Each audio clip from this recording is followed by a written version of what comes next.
it has to do with our generation, right? We lived through 2007, 2008, 2009. We know how it could play out, and it's getting crazy. I'm not comfortable with this market at all, even though I'm still tweeting about what it could go, but this is like doesn't make any sense.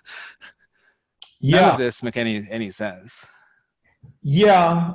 But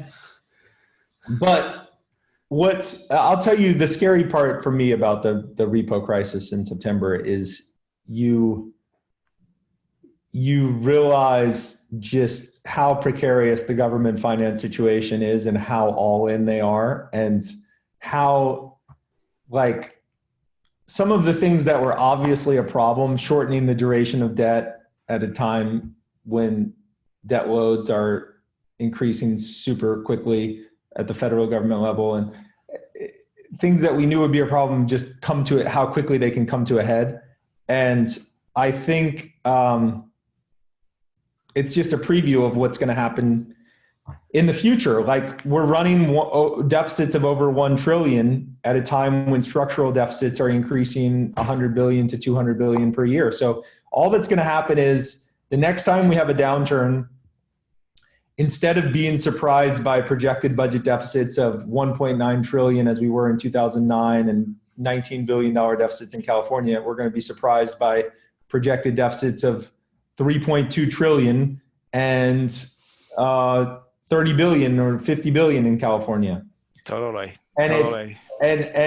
It's also one quiet thing that happened before 2008 that's happening again to a crazy extent is that before 2008, the tax base, both at the federal level and especially at the state level, was becoming increasingly levered because of income and wealth inequality. Right. And the result of a levered tax base is, obviously, if you have a downturn, tax revenues go down more than expected. Right.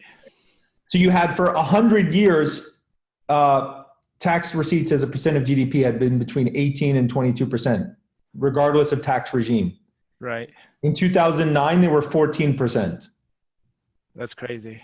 So, and then the state of California, no hints of budget problems, and then all of a sudden, $19 billion budget deficit, writing IOUs to fund employees, right? Right, right. So it's a function of income and wealth inequality, which in turn is a function of the way we run monetary policy now. So all these problems have gotten worse. With California, for instance, no one talks about budget problems now because there are no budget problems. And every time you have an IPO like Uber or whatever, you have individuals writing checks for hundreds of millions of dollars to the state of California. Right. In a downturn, none of those checks go, and all of a sudden you have huge deficits out of nowhere. Everyone's like, how did that happen? Well, it was totally foreseeable. Right. And then at the national level, 1999, you have $100 billion surpluses because the NASDAQ's up 80% in 2008, in 1998, and you have inflows pro-cyclically. It's a similar situation now, except the pro-cyclical time is $1 trillion deficits. Right, right. So when that blows out, it's going to be terrible. And the Fed now, they know all of this, and they just do everything possible to prevent it from blowing out. But it just, we're building, I use the term financial singularity in the interview. I sort of feel like we're moving to a world where increasingly the danger is not a bear market, but a continuation of same for a very long time, and then something akin to the financial singularity.